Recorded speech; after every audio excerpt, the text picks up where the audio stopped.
अगर सफेद कफन में लिपट कर आएगा ना तो तुझे कोई सहारा देने वाला नहीं रहेगा। ये जमाने के लोग बड़े जालिम हैं। अगर तुझे दो वक्त की रोटी भी देंगे ना तो उस वक्त देंगे तुझे 2 वक्त की रोटी जब तेरी इज्जत को तार तार कर देंगे। जब तक शौहर रहे ना, शौहर की ताजीम करो, उनकी इज्जत करो, उनकी अहमियत करो, इसलिए कि मेरे आका मुस्तफा जाने रहमत सल्लल्लाहु तआला अलैहि वसल्लम ने इरशाद फरमाया अपने शौहरों की इज्जत करनी चाहिए। जब अब्दुल मुत्तलिब ने इतनी बात कही है ना कि मेरी बहू आमिना, क्या तुमने मेरे बेटे अब्दुल्ला का शोक मनाना बंद कर दिया? अम्मी आमिना कहती है बाबा आप क्या कह रहे हैं, मेरे अब्दुल्ला का शोक, मेरे अब्दुल्ला का तो मुझे हमेशा याद आती है। तो हजरत अब्दुल मुत्तलिब ने कहा था ऐ मेरी बहू आमिना जरा ये बता, मक्के के लोग ये कह रहे हैं कि आमिना खुशबू लगाती है और ऐसी खुशबू लगाती है कि पूरे मक्के में ऐसी खुशबू नहीं मिलती है। बता बेटी आमिना तू कौन सा खुशबू इस्तेमाल करती है? अम्मी आमिना ने कहा बाबा जान आप ठहरिए जरा। अम्मी आमिना अंदर गई है। जाने के बाद जिस तकिए पे आप सर रख कर आराम करती थी वो तकिया आप लेकर के आती हैं। उसके बाद सरकार के दादा अब्दुल मुत्तलिब के सामने पेश कर देती है और कहती है बाबा इस तकिए को सूंघिए। अब्दुल मुत्तलिब सरकार के दादा जब तकिए को सूंघते हैं तो उससे मुझको अंबर से ज्यादा खुशबू आ रही थी। फिर उसके बाद अम्मी आमिना ने दीवार पे हाथ रखा। उसके बाद कहा था बाबा दीवार को सूंघिए। जब दीवार को सूंघा उससे भी खुशबू आ रही थी। तो अब्दुल मुत्तलिब कहते हैं बेटी माजरा क्या है, मामला क्या है, तू कहना क्या चाहती है? अम्मी आमिना बयान करती है बाबा अब्दुल मुत्तलिब सुनो सुनो, मैं आमिना कोई खुशबू इस्तेमाल नहीं करती हूँ, मेरे पास कोई खुशबू नहीं है। अब्दुल मुत्तलिब कहते हैं बेटी तब ये कैसी खुशबू फूट रही है? अम्मी आमिना बयान फरमाती है बाबा अब्दुल मुत्तलिब सुनो सुनो, ये कोई खुशबू नहीं है बल्कि जब से मेरा लाल मेरे शिकम में आया हुआ है तब से ये खुशबू फूटती है। जिस गली से गुजर जाया करती हूँ वो गलियां महक जाया करती हैं। जिस गली से गुजर जाया करती हूँ वो गलियां पूरे हफ्ते महका करती हैं। अजीजाने ग्रामी वकार यही हजरत अब्दुल मुत्तलिब की जाते मुबारक है कि जब आपने अम्मी आमिना से सवाल किया था अम्मी आमिना ने बयान किया। फिर अम्मी आमिना कहती है अब्दुल मुत्तलिब बाबा इतना ही बस तक नहीं है और भी आगे सुनते चलिए। अब्दुल मुत्तलिब कहते हैं बेटी आमिना बात क्या है? उसके बाद अम्मी आमिना बयान करती है और यही कहती है बाबा अब्दुल मुत्तलिब सुनिए, जब आप नहीं रहते कुएं में पानी भरने के लिए जाना पड़ता है और औरतें हैं डोर रस्सी का सहारा लेती हैं, उसके बाद पानी भरने के लिए जाती हैं। लेकिन बाबा जब मैं जाती हूँ ना तो डोल रस्सी लेकर नहीं जाती हूँ, बल्कि जब जाती हूँ सिर्फ कुएं के किनारे पर खड़ी हो जाती हूँ, सिर्फ कुएं की जानिब झांक देती हूँ। मेरे शिकम में जो लाल पल रहा है उस लाल की बरकत से कुएं का पानी खुद ब खुद ऊपर आ जाया करता है। मैं आसानी के साथ भर लिया करती हूँ और मक्के की जितनी औरतें हैं सब कहती हैं आमिना थोड़ी देर ठहरी रहा ताकि मैं भी आसानी के साथ पानी भर लूं। और बाबा सुने सुने, जब मैं चलती हूँ पत्थरों से होकर के गुजरती हूँ, जिस पत्थर पर पैर रखती हूँ वो पत्थर रेशम से ज्यादा मुलायम हो जाता है और पत्थरों से आवाज आती है। अब्दुल मुत्तलिब कहते हैं बेटी आमिना आवाज कैसी आती है? आज तक तो पत्थरों की आवाज को लोगों ने सुना लेकिन पत्थर क्या बोलते हैं क्या कहते हैं आज तक किसी ने नहीं समझा। अम्मी आमिना बयान करती है बाबा अब्दुल मुत्तलिब सुनो सुनो, जब पत्थर के पास से मैं गुजरती हूँ तो पत्थर यही कहते हैं अस्सलातु वस्सलामु अलैका या उम्मा रसूलिल्लाह, अस्सलातु वस्सलामु अलैका या उम्मा रसूलिल्लाह। ऐ नबियों की सरदार की मां तुम पर भी सलामती हो, आने वाले तुम्हारे लाल पर भी सलामती हो। यही अम्मी आमिना का बयान है। जब मेरे बेटे की विलादत का वक्त करीब आया यानी सरकार की आमद का वक्त करीब आया, अजीजाने ग्रामी वकार जब मेरे आका की पैदाइश का वक्त करीब आया, अल्लाह ने फरिश्तों से इरशाद फरमाया ऐ फरिश्तों जन्नत को सजा दिया जाए। फरिश्तों ने कहा था मेरे मालिक जन्नत सजी सजाई हुई जगह के तो कहते ही है, आखिर जन्नत सजाने की क्या वजह है? अल्लाह ने इरशाद फरमाया था मेरे हबीब की आमद हो रही है, जन्नत तो सजा दिया जाए। फिर अल्लाह ने इरशाद फरमाया जिब्रील कहाँ हो? जिब्रील आए। आने के बाद अल्लाह ने इरशाद फरमाया था जिब्रील जल्दी से जमीन पर जाओ। जिब्रील ने कहा था ऐ मेरे मौला आज तक तो ऐसा तूने ना कहा जाने के लिए, अचानक ये जाने की बारी क्यों, तू जाने की बात क्यों कर रहा है? उसके बाद अल्लाह ने इरशाद फरमाया जिब्रील अकेले नहीं जाना है बल्कि 1 लाख फरिश्तों के साथ जाना है। फिर अल्लाह ने इरशाद फरमाया ऐ जिब्रील मीकाइल कहाँ है? मीकाइल को भी बुलाया जाए। मीकाइल आए हैं। आने के बाद अल्लाह ने कहा था मीकाइल तुमको भी जमीन पर जाना है, अकेले नहीं बल्कि 1 लाख फरिश्तों के साथ जाना है। इसराफील आए हैं वो भी 1 लाख फरिश्ते के साथ। फिर उसके बाद जब इजराइल आए हैं जिन्हें मौत का फरिश्ता कहा जाता है, जब इजराइल आए हैं अल्लाह ने इरशाद फरमाया इजराइल तुम्हें भी जमीन जमीन पर जाना है और 1,00,000 फरिश्ते के साथ जाना है। तब उसके बाद तमाम फरिश्तों ने कहा था मेरे मौला आखिर ये जमीन पर इतने फरिश्तों के साथ जाने की वजह क्या है? तब उसके बाद अल्लाह ने इरशाद फरमाया था ऐ फरिश्तों सुनो सुनो, आज कोई आम इंसान दुनिया में नहीं आ रहा है बल्कि मेरा महबूब दुनिया में आ रहा है। आज मेरे महबूब के इस्तकबाल के लिए जाना है।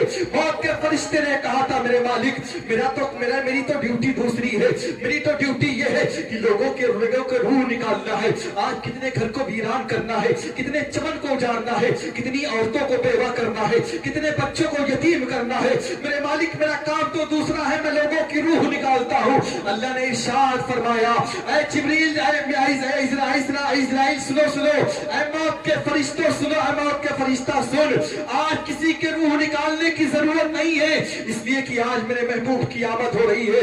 आज किसी घर में मातम नहीं होना चाहिए बल्कि हर घर में खुशियां ही होनी चाहिए, इसलिए कि मेरे हबीब की आमद हो रही है।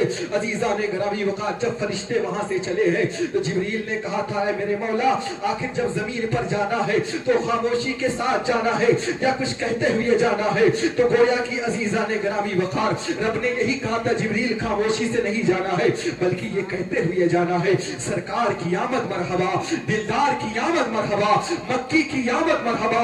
तमाम फरिश्ते आए हैं, आने के बाद सबों ने मुबारकबादी दी अम्मी आमिना को। उसके बाद जब मेरे आका पैदा हुए ना, पैदा होने के बाद अम्मी आमिना का बयान है आम तौर से जब बच्चे पैदा होते हैं ना तो माओ की ये आदत हुआ करती है कि देखो मेरा लाल कैसा पैदा हुआ है, मेरा लाल कितना हसीन व जमील है।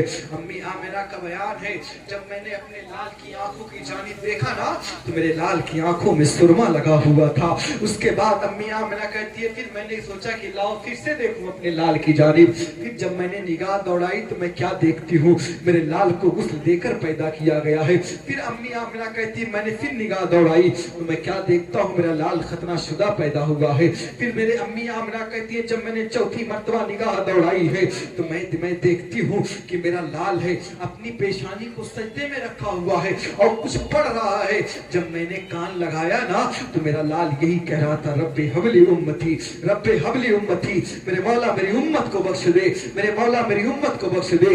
अजीजाने ग्रामी वक़ार मेरे आका पैदा हुए हैं तो हम गुनहगार उम्मतियों को मेरे आका ने याद फरमाया है। सबसे पहले मेरे आका ने अगर किसी को याद किया है तो हम गुनहगार उम्मतियों को याद किया है। अम्मी आमिना बयान करती हैं उसके बाद मैं क्या देखती हूँ, अचानक मेरा लाल मेरी गोद से गायब हो गया।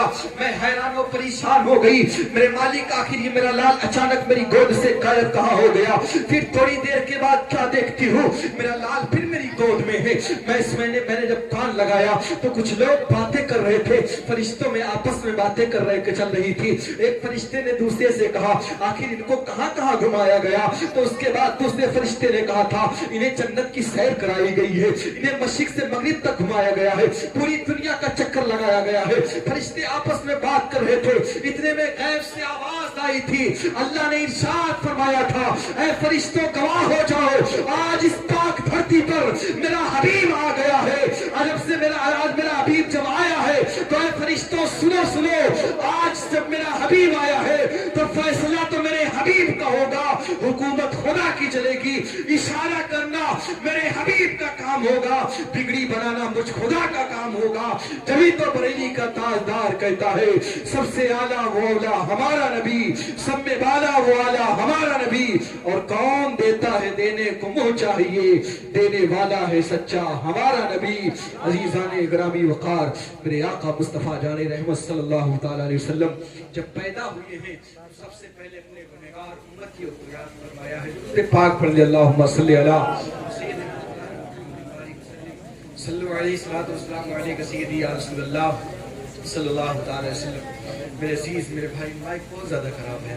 बहरहाल आका करीम सल्लल्लाहु ताला अलैहि वसल्लम की जब पैदाइश मुबारक हुई उसके बाद मोहब्बत भरे अंदाज में सुनने, बस जब पैदाइश मुबारक हुई उसके बाद ये हुआ, पहले का दस्तूर ये था कि दाया आया करती दूध पिलाने के लिए। अम्मी दाई हलीमा ने मेरे आका मुस्तफ़ा जाने रहमत सल्लल्लाहु अलैहि वसल्लम को दूध पिलाया। और ये अम्मी आमिना का बयान है कि जब मेरा लाल मेरे घर आया उससे पहले दाई हलीमा के घर में फाते पे फाते होते थे, कई दिनों तक खाना नहीं मिलता था, फाते पे फाते होते थे। لیکن جب میرے آقا آئے ہیں نا تو اللہ نے اتنی برکت دی ہے، اتنی برکت دی ہے، اور ہر روز دائی حلیمہ کے گھر میں روشنی رہتی تھی۔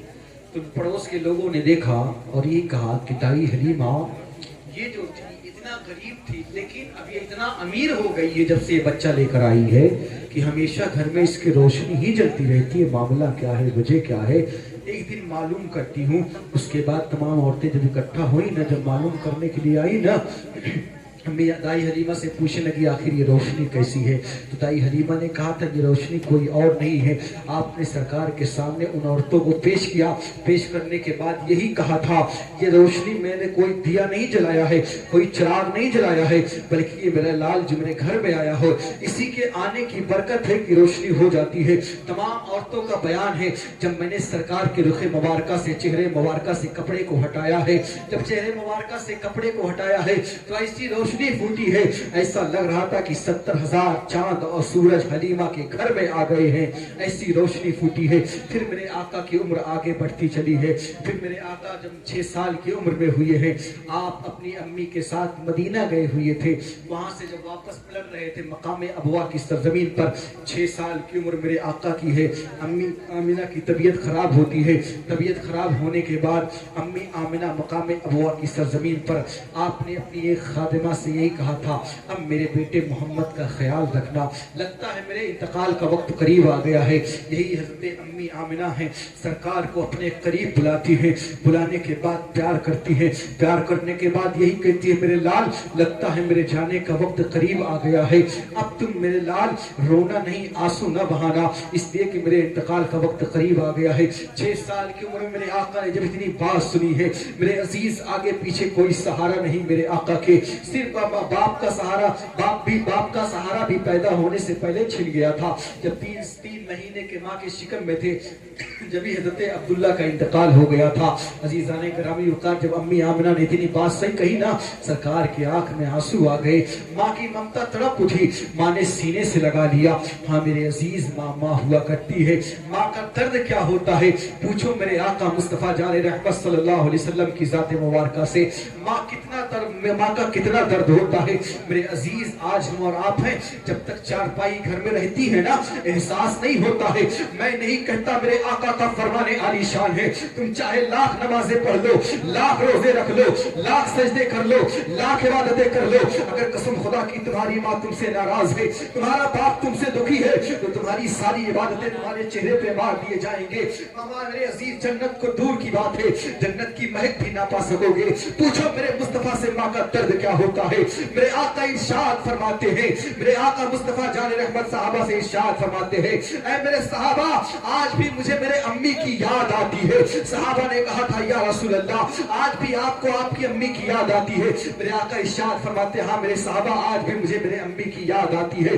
ہاں میرے عزیز، جب تک چارپائی رہتی ہے گھر میں نا انسان کو احساس نہیں ہوتا ہے، جب تک ماں باپ رہتے ہیں نا احساس نہیں ہوتا میرے عزیز۔ لیکن میرے عزیز یہی وہ ماں باپ ہیں، یہی وہ ماں ہے جس نے آپ کو اپنے شکم میں 9 مہینے لیے پھرتی رہی، تمہارے وزن کو برداشت کرتی رہی۔ جب تم بستر پر پیشاب کر دیا کرتے تھے تو تمہیں دوسری جانب سلا دیا کرتی تھی، تمہارے پیشاب کی ہوئے جگہ پہ خود سو جایا کرتی تھی۔ جب تم دوسری جانب پیشاب کر دیا کرتے تھے تو تمہیں اپنے سینے پہ سلا لیا کرتی تھی، اس لیے سلا لیا کرتی تھی کہیں میرے لال کو زکام نہ لگ جائے، کہیں میرے لال کو بخار نہ لگ جائے، کہیں میرا لال بیمار نہ ہو جائے۔ ایک باپ اپنے بچے کی پرورش کے لیے غیروں کی نوکری کرنے کے لیے کہاں سے کہاں چلا جاتا ہے، دھوپ و گرمی کی پرواہ نہیں کرتا ہے، لوگوں کی گالیاں سنتا ہے، لوگوں کی باتوں کو برداشت کرتا ہے، ساری مصیبتوں کو برداشت کرتا ہے میرے عزیز۔ لیکن ایک باپ پھر بھی اپنے بچے کی پرورش کرتا ہے میرے عزیز، 1000 دکھ سہنے کے باوجود بھی ایک باپ اپنے بیٹے کی پرورش کرتا ہے۔ لیکن افسوس کا مقام اس وقت ہوتا ہے میرے عزیز جب بیٹا جوانی کی دہلیز پر قدم رکھ دیتا ہے اور چند پیسے کمانے لگ جاتا ہے۔ اگر باپ بڑھاپے کی دہلیز کو پہنچ گیا ہے، اگر باپ کچھ باتیں سمجھا دیا کرتا ہے تو یہی بیٹا کہتا ہے تم بڑھاپے کی دہلیز کو پہنچ چکے ہو، तुम्हारे बात कोई समझ में नहीं आती है, तुम बीच में ना बोला करो। हमें मेरे अजीज खुदा के वास्ते तू होश के नाखून ले। तू किस बात को बोल रहा है कि तुझे समझ में नहीं आता? मेरे अजीज, जब तुझे बोलने का सलीका नहीं था, बोलने का तरीका नहीं मालूम था, जब तुझे भूख लगती थी, प्यास लगती थी, तू जुबान से बोल नहीं सकता था, उस वक्त तेरे माँ बाप तेरी बोली को जान जाया करते थे। आज तेरे माँ बाप बुढ़ापे की दहलीज को पहुंच जाते हैं, अगर कुछ समझाते हैं तो तू यही कह दिया करता है, तुम बुढ़ापे की दहलीज को पहुंच गए हो, तुम्हारा दिमाग काम नहीं करता, तुम बीच में इंटरफेयर ना किया करो। खुदा के वास्ते होश के नाखून लो, ऐसी बातें ना कहा करो। अगर माँ बाप कुछ समझाया करे तो माँ बाप की बातों को मान लिया करो, वरना जिस दिन ये चारपाई उठ के जाएगी ना, दोस्त तो 1000 मिलेंगे, दो रिश्तेदार तो 1000 मिलेंगे, तमाम लोग मिलेंगे, लेकिन एक माँ नहीं मिलेगी आपको। अगर आप सोचेंगे भी कि कोई माँ कहने वाला मिल जाए, माँ कहने वाला नहीं मिलेगा। हाँ मेरे अजीज, बाप की मोहब्बतें होती, सबकी और सब शफकतें होती है। अगर ईद का दिन आता है ना, अगर बेटा अपने बाप से कह देता है, अब्बा हुजूर मुझे ईद पे 2 जोड़ी कपड़े चाहिए, तो बाप ओवर टाइम ड्यूटी करता है अपने बच्चे के कपड़े बनवाने के लिए। मालिक पूछता ओवर टाइम ड्यूटी करने की वजह क्या है, तो बाप यही कहता, मेरे बच्चे ने कब 2 जोड़ी कपड़े का सवाल कर दिया है, मुझे अपने बच्चे के ईद में 2 जोड़ी कपड़े बनवाना है। मेरे अजीज, बाप ओवर टाइम ड्यूटी करता है, लेकिन मेरे अजीज अफसोस का मकाम होता है वही बाप जब बुढ़ापे की दहलीज को पहुंचता है, अगर अपनी दवाई के लिए कहता है, तो वही नौजवान बेटा जिसको अल्लाह ने दौलत दे रखी है, वही कहता अपने बच्चों के खर्चे देखो या तुम्हारे खर्चे देखो, अपने बीवी के खर्चे देखो या तुम्हारे खर्चे देखो। खुदा के वास्ते ऐसे जुमले इस्तेमाल करने से पहले सोच लिया कर। मेरे अजीज, माँ बाप बहुत बड़ी नेमत होते हैं, जब तक ये बोलते हैं ना आपको बुरा लगता है, लेकिन जिस दिन यही चारपाई उठ के जाएगी ना, आप रात के 1 बजे आओगे, 2 बजे आओगे, 3 बजे आओगे, तुम्हें कोई बोलने वाला नहीं रहेगा, चाहे जब आओ।